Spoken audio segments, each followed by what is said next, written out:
Our first talk is by Alsoufi.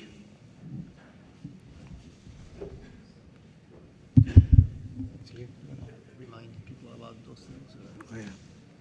Just a reminder, all speakers are encouraged to submit their work to the World Journal of Pediatric and Congenital Heart Surgery. Okay, well, thank you for the opportunity to present this work. So we know that infants suffer from a long wait list while they're listed for heart transplantation, and that can be associated also with high mortality. This is one of many examples from publication in 2009 that can see, as you can see, in 30 days, about 15% have died, and about 25% are dead by 6 months from listing.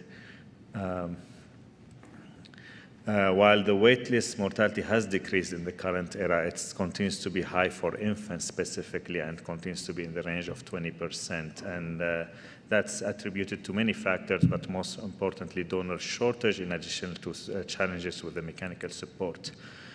The donor-recipient weight ratio is the most common method to determine appropriate donor size that has been utilized in our community. And the ISHLT guidelines is to utilize a ratio between 0.7 to 2 if there are sex match or male to female. And if there's female donor to male, they recommend to go up to 0.8 to 2. And this is from ISHLT recommendations, and you can see in this table what they listed as possible causes for primary graft failure include donor-recipient weight mismatch or ratio more than 2 and less than 1. The concerns with the oversized grafts, hypertension-related cerebrovascular accidents, there's something called the big heart syndrome, graft dysfunction, compression, and death. And obviously, we know that concerns about the smaller grafts include right ventricular failure, prolonged recovery, and death.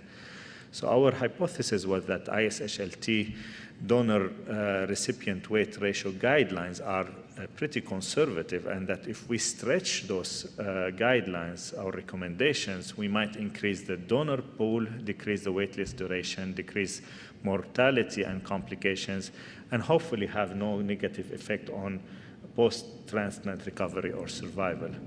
So we aim to explore if the ratio more than 2 was associated with adverse outcomes in infants. Our data source was the UNOS patients from 2007 to 2020. We only included infants, and 1,392 patients underwent transplantation during that period. The donor-recipient weight ratio ranged between 0.5 to 4.1, so we divided those to 3 groups. The group A under 1, that's 17%. Group B, the recommended ratio, which is about, and that composed about 68% of the patients, and group C, more than 2, or oversized donors, and that's about 15% of the patients. And when we compared between the 3 groups, you can see that gender, the race, preoperative renal function or liver function were comparable. Similarly, the diagnosis, about 65% were congenital, and that's similar between the groups. And the need for preoperative mechanical circulatory support was comparable, around about 10% in those patients. What was not comparable was the need for the patients who received oversized donors were more likely to be ventilated. About 47% of those were ventilated, were more likely to receive incompatible hearts, and had a relatively longer ischemic time. And first, we looked at the waitlist duration, and this is the group, oversized group, the undersized group, and the recommended group. And you can see there was significant improvement in the waitlist duration for 33 days if you accept the donor-recipient weight ratio more than 2, compared to about 50 days in the other groups. And when we looked at the post-transplant events, and again, to examine if those theoretical disadvantages of oversized donors are really true, we found no increase in primary graft dysfunction, kidney failure, postoperative stroke, and postoperative pacemaker or 30-day mortality. Again, the oversized group is in gray, and you can see if in any of those outcomes, they actually perform slightly better. And when we looked at risk factors for mortality, you don't need to look at this forest plot. The only risk factor was ECMO pre-transplantation that was associated with hospital death. And, but when we looked specifically at the donor-recipient weight ratio, it was not associated with the risk of death. And when we broke the cohort to those with congenital or cardiomyopathy, that was still the case. Then we thought, let's look at long-term survival, and you can see the lines completely overlap. And I thought, since most of the mortality occurred in the first year, just if you do a close-up in the first year, you can still see that there was no influence on survival for the ratio. And when you plot the likelihood of being alive at 1 year following transplantation versus on the horizontal axis, the weight ratio, and you can see that line is completely parallel to the to the x-axis, indicating that there is no association.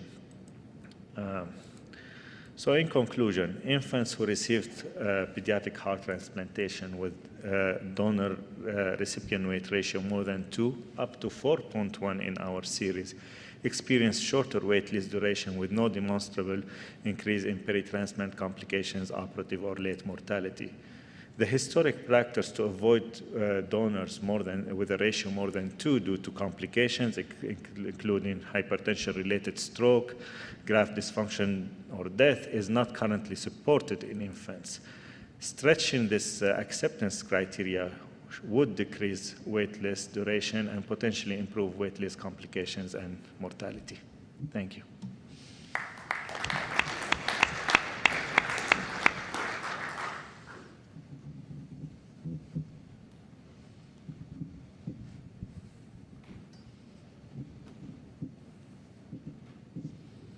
Baha, this is really a very important data that you share with us.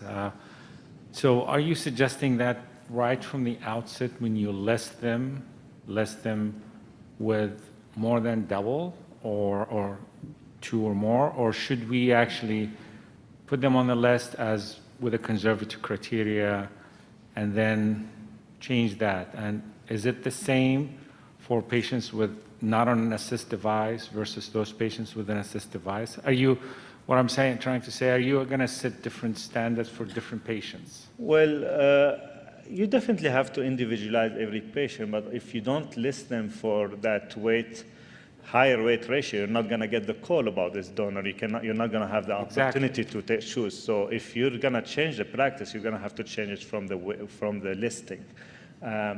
From our analysis, and again, we are only analyzing patients who ended up receiving transplantation. We don't have information about who was listed, for higher ratio.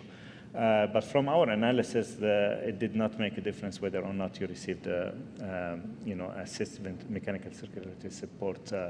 But probably the numbers might not permit you to detect any difference. But I think everybody needs to reevaluate our donor selection process, and if we decide to make any change, we'll have to do it from the get-go, from the time of listing. Yeah, I mean, it may impact also if you have 2 patients with the same weight category and you liberalize one versus the other, you might get the heart before the other one. It's a little touchy, but you got to, I guess, standardize in your unit. Thank you, very important. So, Baha, just to follow up on that question, so based on the findings of your study, how should we think about things? I mean, how should we change the Well, I feel, we need to reassess our donor selection criteria. There are, lots of the ISHLT papers in 2020 were related to donor, whether it's like the ratio, whether it's ischemic time, whether it's like many other variables, and donor shortage is a real problem. There are programs like Melbourne in Australia and Great Ormond Street have already stretched this criteria and there are some small single center publications that indicated that actually it did decrease the duration and did not affect the outcomes. So some programs have already adopted that, but I feel in the United States it might need to be done at a wider level. So I agree with you completely, but I think it's the fact that the weight doesn't really talk about the heart, right? No one's ever really been shown an ideal weight range because how much the kid weighs and how big their heart are not so related unless it's undersized, right? And so us as well as other groups, right, are looking into total cardiac volume. So actually, what is the heart size of the child? And then figuring out how to list them by that, actually. And for about the last year and a half, that's how we've been doing it. And that, I think, will probably be the future, right? This is why we've been going round and round with the weights, and this weight's not good, this weight is good, because it doesn't really correlate to the heart size, which is really what we want. It's a very poor surrogate. And so there's multiple papers out there, and I think probably in the next few years that the standard will hopefully go towards total cardiac volume. No, I agree with you, David, and I'm glad you stood up. Actually, I was going to mention that first, that donor weight ratio is just like not necessarily accurate, but I was going to suggest that some of the pioneering work you guys are doing is just trying to fit both the device using 3D imaging, using reconstruction, like virtual surgery to just fit the devices. Also, probably we need to try to see to fit the heart. So you calculate the total cardiac volume of your recipient, right? And then you're assuming all the donors are normal. So if you have a big enough kind of chart of all of the weights, of all of the donors, then, so right now we have a chart that's only about 250, but we're presently getting a download of about 10,000 normal CAT scans, which will make that chart even more accurate, right? So then I can tell you, one of the things that we found is if you're an adolescent Fontan who's going for transplant, there's not a heart in a normal patient that's big enough. So you can take any heart, right? And we've been starting to learn that, and one of the things that we've learned are that it changes, depending on their age. So infants, right, we're sending some to the IHLT, but their probably ideal TCV range is different than a toddler, than an adolescent. And we have some preliminary data showing that the TCV, there's probably an ideal range if you put in enough factors, right? And then you can really give some guidelines, which would be great. No, I agree with you. I That's think what we're trying if to do. anything, it just tells you that our criteria is conservative, and we can probably expand our. But like the tools similar to the one that you described, probably are going to be very helpful. Thanks. Can we have one more last question? Actually, my question was exactly about the CT dimensions. I know Dr. Morales described the volume, but do you go by more like is there any particular dimension? We have been looking more at the distance just above the aortic valve, because that's the lowest you can cut to the, the inferior surface of the heart. Do you use any particular dimensions, or are you still going by volumes?